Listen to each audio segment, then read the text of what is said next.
안녕하십니까. 8월 4일 수요일 말씀 묵상 함께 시작하겠습니다.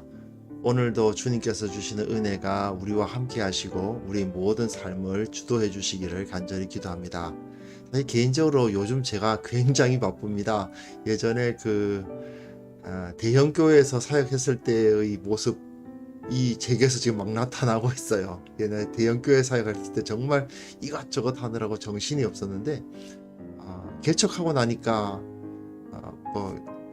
좀 오히려 더 안식이 되고 그랬던 기억이 나는데 한 4년 동안 정말 몸은 적어도 편했던 것 같습니다만은 이제 조금 또 꼭 대형 교회 시절로 돌아온 것 같은 한 달 정도를 지나고 있습니다. 하나님께서 지켜주시겠죠. 모든 삶 가운데서 은혜를 주시고 어떠한 상황에서든지 주님께서 우리를 보호하시고 필요한 것들을 다 주신다는 것을 다시 한번 제가 경험하고, 그럼에도 불구하고 주님께서는 나를 사랑하시고 언제나 가장 좋은 길로 인도하신다는 것을 깨닫게 됩니다. 오늘 로마서 1장 18절부터 25절까지 말씀, 정말 어디에나 하나님의 손길이 있다는 사실을 이 본문을 통해서 한번 확인해 보는 시간이 되었으면 좋겠습니다. 그럼 함께 말씀을 보겠습니다.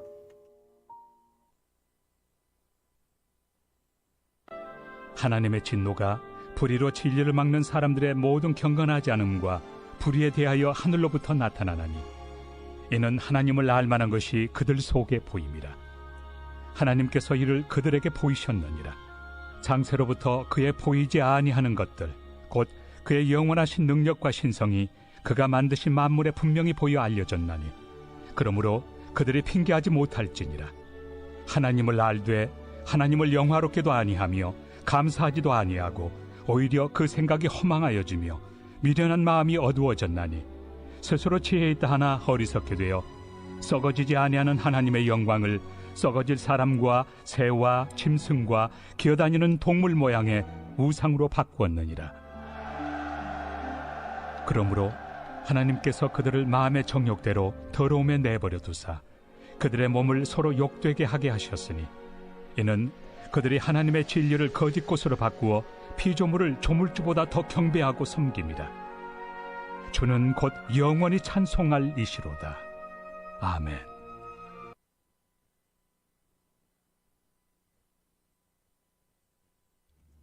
네, 우리가 지금 오늘 본문 보시면 바울의 첫 번째 논리의 시작을 이제 볼 수가 있는데요.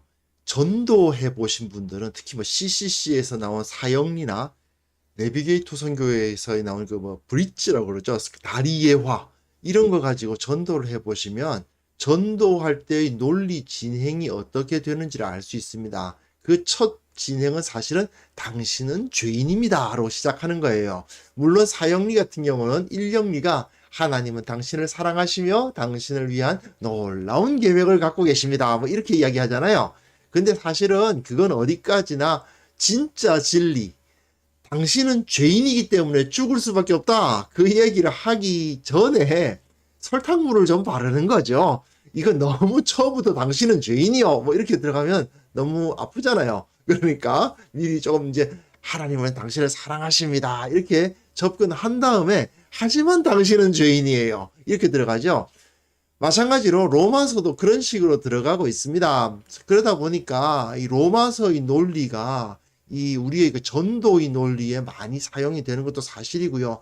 그것도 로마서의 논리가 또 창세기의 논리이기도 하죠. 하나님의 창조에 대한 이야기가 1장과 2장에 나오지만 바로 3장부터 범죄의 이야기가 들어가지 않습니까? 그런 것을 생각해 본다 하더라도 바울은 어떻게 보면 성경의 전형적인 그 논리 구조를 사용하고 있다고 볼 수 있는데, 그러나 지금 우리가 바울이 전도를 하고 있는 것은 아니라는 것을 기억을 하셔야 됩니다. 로마서는 로마 교회에게 보내진 거예요. 그러니까 로마 사람들이 예수를 안 믿기 때문에 당신은 죄인이다 이런 얘기를 하고 있는 것은 아니죠. 그게 아니고 무엇을 이야기하려는 것입니까? 제가 지금까지 계속 이야기해 왔는데 로마서의 원래 목적은 유대인과 이방인이 하나님 앞에 동등하다, 유대인도 하나님의 백성으로서 구원받을 수 있고 이방인도 하나님의 백성으로서 구원받을 수 있는데, 이들은 모두 다른 어떠한 것도 아니고 예수 그리스도를 믿는 믿음으로 말미암아 구원을 받는다. 유대인은 율법 믿어서 구원받고 이방인은 예수님 믿어서 구원받고 그런 거 아니다. 모든 사람들은 다 예수 그리스도를 믿는 믿음 안에서 동등해진다. 이렇게 이야기를 하는 거예요. 그 이야기를 하기 위해서 무슨 얘기를 하느냐? 유대인도 죄인이고 이방인도 죄인이다. 그 얘기를 지금 하고 있는 거죠. 결국 모든 사람이 다 죄인이다라는 결론을 내기 위한 첫 번째 단계가 무엇입니까? 예, 불신자들. 이 당시에 그 헬라인들이죠. 이방인들이 죄악을 저지르고 있다는 것을 드러냄으로써 시작합니다. 그리고 2장으로 넘어가면 유대인도 죄인이다. 그 얘기를 할 거예요. 먼저는 이방인은 죄인이다. 그 얘기를 하는 거예요. 자, 하나님의 진노가 불의로 진리를 막는 사람들의 모든 경건하지 않음과 불의에 대하여 하늘로부터 나타난다. 불의로 진리를 막는 사람들이 뭐겠어요? 불신자들을 말하는 것입니다. 왜냐? 이는 하나님을 알만한 것이 그들 속에 보임이라. 저 사람들이 하나님에 대해서 전혀 인식할 수가 없었기 때문에 하나님을 모르는데 하나님께서 벌을 주시는 건 너무 심하지 않냐? 이렇게 생각할 수 있지만 그렇지 않다는 거죠. 하나님을 알만한 것은 이미 그들 속에 있다. 하나님께서 이를 그들에게 보이셨다. 이건 무슨 소리입니까? 이 사람들이 원래부터 그런 하나님을 알 수 있는 능력을 가졌던 것은 아니에요. 사람은 하나님을 알 수 있는 능력이 없어요. 하지만 하나님께서 그들 속에 하나님을 보여주셨다. 그렇게 이야기를 하는 겁니다. 그래서 창세로부터 그의 보이지 아니하는 것들 곧 그의 영원하신 능력과 신성이 하나님 되심이 그가 만드신 만물에 분명히 보여 알려졌다.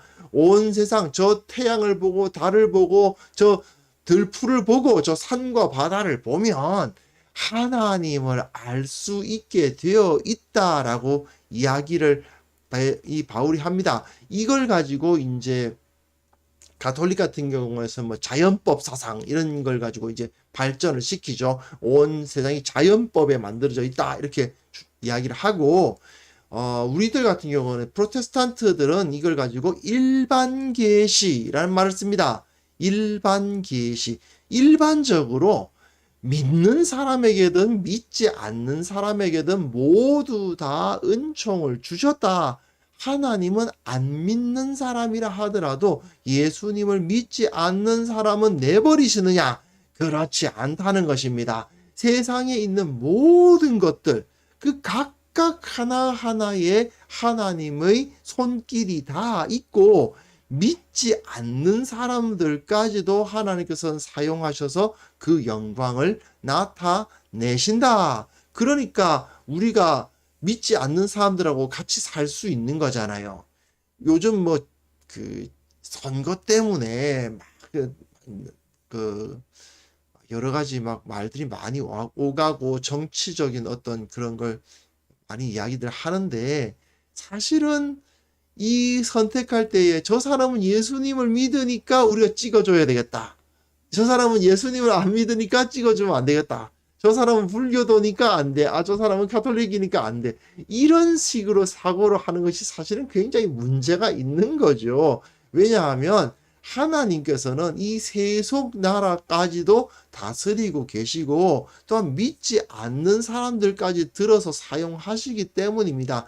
중요한 것은 그것을 가지고 그들이 말하고 있는 어떤 정책들, 공약들, 또는 지금까지 그 사람이 행해왔던 일들이 하나님의 법도에 비추어 봤을 때 맞느냐? 그걸 따져야 됩니다. 이 사람이 믿지 않는다 하더라도, 뭐 예를 들어서 뭐 우리 주위에 뭐 슈퍼 사장님인데 예수님 안 믿는 사람인데도 불구하고 굉장히 정직하고 주위 사람들한테 친절하고 그리고 좀 조금이라도 더 싸게 다른 사람들에게 이렇게 공급을 하고 이렇게 하려고 노력하시는 분이 있다고 한다면 그분이 예수 안 믿는다고 뭐 마귀 자식이다 이렇게 하시는 건 안 되는 거죠. 결국 그 사람은 그 모습을 가지고 이제 하나님으로부터 쓰임을 받고 있는 겁니다. 물론 그에게 구원이 있다 이렇게 이야기하면 안 됩니다. 그건 안 되지만 우리는 그가 구원받았다라고 말할 수 없으므로 그렇게 좋은 분을 보면 어떻게 해야 돼요? 복음을 전해야죠. 당연히 복음을 전하고 당신 같은 사람이 내가 당신을 봤을 때 나보다 훨씬 더 선하시고 나보다 훨씬 더 이제 인격적인 당신 같은 분이 구원을 못 받으면 얼마나 마음이 아프냐. 나같이 나쁜 놈도 구원을 받는데 당신 같은 의인이 구원을 못 받으면 어떡하겠냐 이러면서 복음을 전해야 되죠. 여하튼 중요한 건 무엇이다? 하나님께서는 창세로부터 그의 보이지 아니하는 것들 영원하신 능력과 신성 가운데 하나님 만물의 모두 그 신성을 보여주셨기 때문에 하나님을 알만한 것들이 불신자들에게도 보여져 있다는 겁니다. 즉 불신자들이라고 해서 하나님을 전혀 모를 수밖에 없다? 그렇지는 않습니다. 하지만 그들은 하나님을 알지만 하나님을 영화롭게 하지 않고 감사하지도 않고 그 생각이 허망해지고 미련한 마음이 어두워져서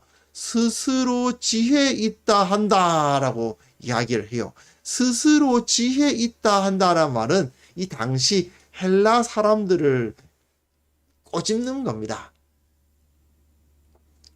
고대 그리스에 발전한 게 뭡니까? 철학이죠. 철학을 이 헬라어로 말하면 필로소피인데 필로 하면은 사랑한다는 얘기고 사랑한다는 얘기고 소피아 하면은 이 그 지혜란 뜻이거든요. 자기네들은 철학을 하는 사람들이야. 우리는 철학을 하는 지혜로운 사람들이야. 이렇게 생각하고 산단 말입니다. 이 사람들이. 그런데 바울은 이걸 콕 찍어가지고 스스로 지혜 있다고 하나 너희들 헬라 사람들 너희들 철학한다고 똑똑하다고 생각하지. 그러나 어때? 너희들이 주위를 봐. 썩어지지 아니하는 하나님의 영광을 그 하나님의 영광이 어디에 나타나요? 온 만물에 나타나요. 그런데 그들이 그 만물에 나타난 하나님의 영광을 뭐로 바꾼다고요? 썩어질 사람과 새와 짐승과 기어다니는 동물 모양의 우상으로 바꾸었느니라. 사람과 새와 짐승과 동물 사이에 하나님의 영광이 나타나는 건 사실이에요. 하지만 그 하나님의 영광을 나타내겠다고 그 우상을 만들면 하나님께 영광이 됩니까? 아니죠. 오히려 하나님께 영광을 썩어질 것을 더 숭상하게 되잖아요. 그 가운데 하나님의 영광이 있으니까 그것이 아름다운 것인데 공중 나는 새를 보라 저들의 백합화를 보라 하는 예수님께서 그 가운데 있는 하나님의 영광을 보셨기 때문에 저것이 아름답다라고 말씀을 하시는 거지. 저것이 아름다우니까 저것의 형상을 만들어라가 아니거든요. 그건 어리석은 짓이죠. 그런데 그런 어리석은 짓을 사람들은 한다. 누가? 스스로 지혜 있는 척하는 필로소피 한다고 하는 헬라인들이 어리석게 된다는 것이죠. 사실 이 당시 헬라 사람들이 그 주위 사람들을 야만인이라 바바리안이라 불렀던 이유가 뭐냐? 자기네들은 지혜가 좋다, 머리가 좋다. 그것 때문에 이제 다른 민족들을 무시하고 그랬던 건데, 그러나 실제로는 그들이 어떻습니까? 뭐 제우스 신부터 시작해서 각종 뭐 신들을 많이 섬기죠. 그리고 그 신화라는 것을 그리스 신화 한번 읽어보시면 정말 인간 사회에서도 참 지탄받아야 할 것 같은 그러한 그 비윤리적인 행위를 신들이 하고 있어요. 그래 놓고 그걸 가지고 막 나름대로 이야기해서 이 세상이 돌아가는 것을 설명하고 있는데 엉터리입니다. 예, 인간들의 연약한 모습들, 죄악된 모습들이 그대로 나타나게 하고 있으면서도 그것을 신들의 이야기로 꾸미고 있는 거죠. 그런 어리석은 자들이 바로 이 헬라인들이었다는 것입니다. 하나님을 알지 못하는 사람들이었다. 그것을 여기서 바울은 이야기하고 있습니다.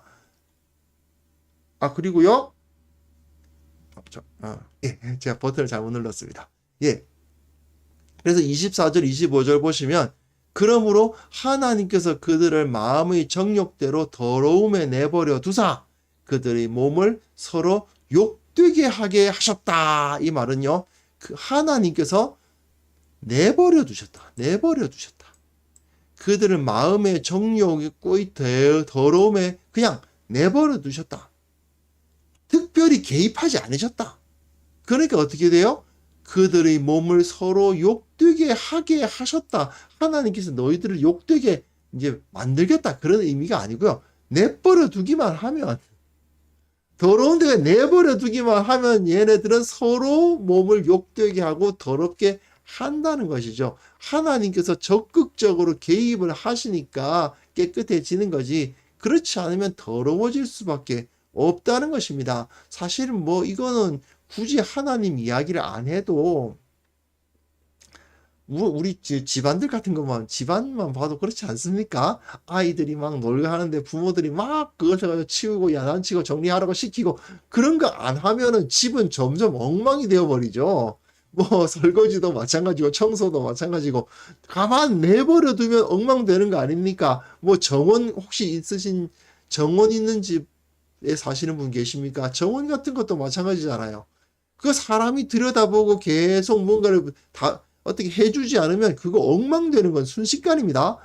그것도 마찬가지인 거죠. 하나님께서 저 믿지 않는 자들을 어떻게 하셨다? 죄를 짓도록 만드셨다? 그게 아니에요. 그냥 내버려 두신 거예요. 내버려 두니까 어떻게 됩니까? 그들의 몸을 서로 욕되게 하게 하셨다는 것이죠. 그들이 하나님의 진리를 거짓으로 바꾸고 피조물을 조물주보다 더 경배하고 섬겼으니 안 되는 거죠. 주는 곳 영원히 찬송할 이신데 그 하나님을 가지고 이런 짓을 하고 있으니 결국은 저들이 그 더러운데 진흙탕에서 흙탕물에서 뒹굴게 되는 거 아니겠느냐, 그런 이야기를 하고 있습니다. 바울이 왜 이런 이야기를 하겠어요? 사실은 첫 번째로는 이 헬라인들이 죄악에 빠져 있다는 것을 보여주기 위함입니다. 내일 모레 본문에서는 유대인들을 다루겠지만 유대인들이 보기에 이 헬라인들이 얼마나 더러운지에 대해서 여기에 막 나타나는 거죠. 일단 유대인들의 눈으로 봤을 때는 헬라인들은 그야말로 더러운 이방인 맞았던 겁니다. 왜 그러냐? 아주 간단해요. 하나님께서 개입을 안 하시면, 내버려 두시면 그냥 엉망되는 겁니다. 하지만 정말 하나님께서 완전히 어디에도 개입을 전혀 안 하시느냐? 그건 또 아닙니다. 하나님께서 사실은 이 세상을 한번 가만히 살펴보세요. 그래도 사람들이 살만한 곳이 되어 있잖아요. 물론 뭐 완벽하지 않지요. 하나님의 나라가 아닙니다만은 그래도 죄인들, 하나님을 알지 못하는 사람들 사이에 그래도 질서도 있고 법도 있고 윤리도 있고 도덕도 있거든요. 어떻게 그것이 가능할까요? 하나님께서 개입을 하시기 때문입니다. 만약에 하나님이 전혀 손도 안 대시면 인간은 모두 죄인이고 죄인들끼리만 살고 있다면 지옥이 될 수밖에 없는 거예요. 그게 바로 지옥입니다.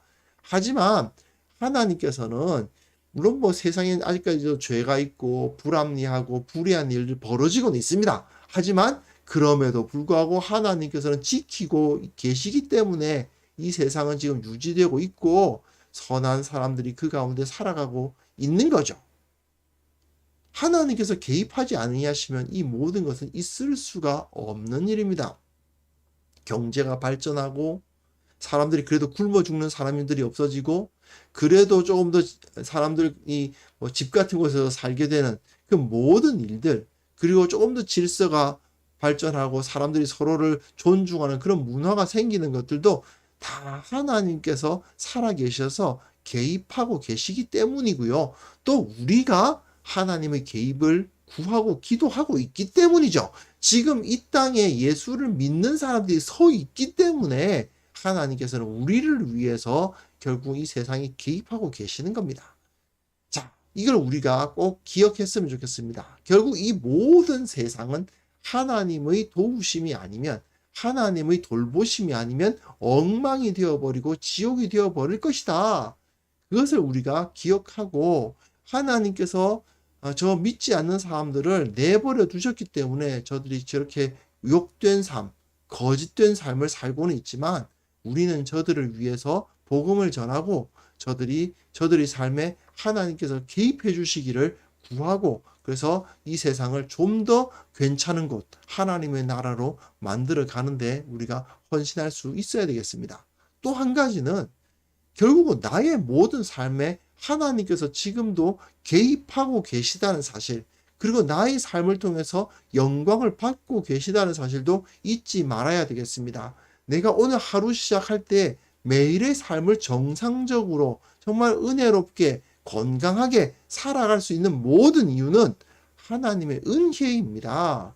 그게 아니고서는 불가능하죠. 모든 일이 다 바르게 형통하게 흘러가는 모든 것은 다 우리의 매일의 삶 속에 하나님께서 필요한 것들을 공급하시고, 위험에서 지켜주시고, 우리들의 피가 돌게 하시고, 숨을 쉬게 하시고, 그렇죠? 나의 모든 병들을 제거해 주시는 그 은혜가 있기 때문 아니겠습니까? 이 사실을 기억하면서 매일의 삶 가운데 하나님께 감사하는 그런 자들이 될 수 있도록 위해서 기도했으면 좋겠습니다. 그리고 내가 혹시라도 잘못된 길로 나가려 한다면 주님께서 붙들어 주시고 바로잡아 주시기를 위해서도 또한 기도하는 그런 은혜를 허락해 주시기를 간절히 기도합니다. 이 시간 함께 기도할 때에 주님께서 우리를 다스리고 계신다는 사실을 기억하게 하옵소서.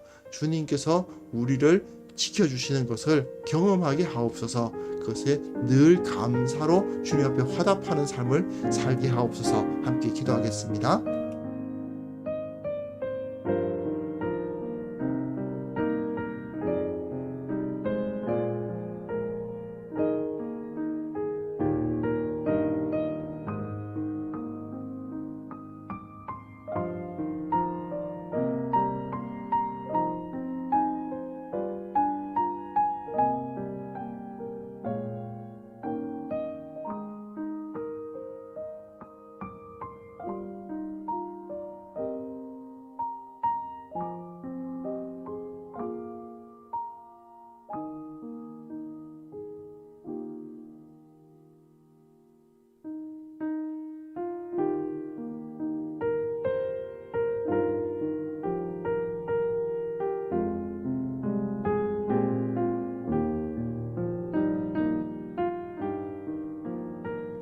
하나님 아버지, 참으로 감사합니다. 참으로 하늘을 두루마리 담고 바다를 먹물로 담고 이 세상에 있는 모든 갈대를 펜으로 삼아도 주님께서 우리에게 베풀어 주신 그 사랑을 다 기록할 수 없다는 고백이 우리의 고백임을 주님께서 받아주시고 기뻐하여 주시기를 원하옵고 바랍니다. 주님께서 지금도 온 세상을 다스리고 계시고 또한 나를 그 세상으로 보내셨다는 사실을 믿게 하여 주시고 우리 매일의 삶이 감사와 기쁨으로 가득 차게 하여 주시기를 원합니다. 주님, 또한 이 성도들이 우리 눈앞에 보이는 여러 불신자들, 그들 역시 하나님의 통치 아래 있음을 기억하게 하시고 그들을 헛된 곳에서 벗어나게 하시고 그들이 참된 진리를 알 수 있도록 참 우리가 쓰임을 받아서 저들에게 복음을 전하고 저들을 구원하는 역사를 일으키게 하여 주시옵소서. 이 땅을 다스리는 위정자들 주님께서 붙들어 주시고 그들이 참으로 어리석은 선택을 하지 않도록 도와주시며 가장 좋은 것이 무엇이고 하나님의 뜻이 어디에 있는지를 경험하는 그러한 놀라운 일들도 허락하여 주시기를 원하옵고 바랍니다. 주님, 또한 아직도 세상은 헛된 것을 추구하고 어리석은 것을 믿는 자들 참으로 많이 있습니다. 아직도 영원한 것을 바라보지 아니하고 찰나의 것들만 얻으려고 하는 자들, 그 사람들에게 교회가 진리가 무엇인지를 보여주게 하시고 무엇이 진리인지 가르치게 하시고 그것을 통해서 이 공동체가, 이 한국 교회가 이 세상을 변화시킬 수 있는 그런 역사도 허락하여 주시옵소서. 아버지, 이 세상에 아직도 많은 사람들이 힘들고 힘든 삶을 살고 있음을 우리도 압니다. 또한 참으로 전염병으로 말미암아 어려워하는 사람들, 그 가운데 의료진들 참으로 많은 고생들을 하고 있으며 공무원들도 참 많이 땀 흘리고 있음을 주님께서 보십니다. 그 모든 사람들에게 위로를 주시고 무엇보다도 힘을 주시고 흔들리지 않는 능력도 허락하여 주셔서 그들이 그 일들을 잘 감당해 나갈 수 있도록 도와주시고 이 땅이 온전히 유지될 수 있도록 주님의 은혜가 더욱더 넘치게 하여 주옵소서. 오늘 하루 주님께서 우리를 지켜주시고 내 삶이 감사와 기쁨으로 넘치게 하시고 무엇보다도 하나님의 영광을 나타내는 삶을 살 수 있도록 주께서 보호하여 주시기를 원하옵고 예수 그리스도의 이름으로 기도합니다. 아멘.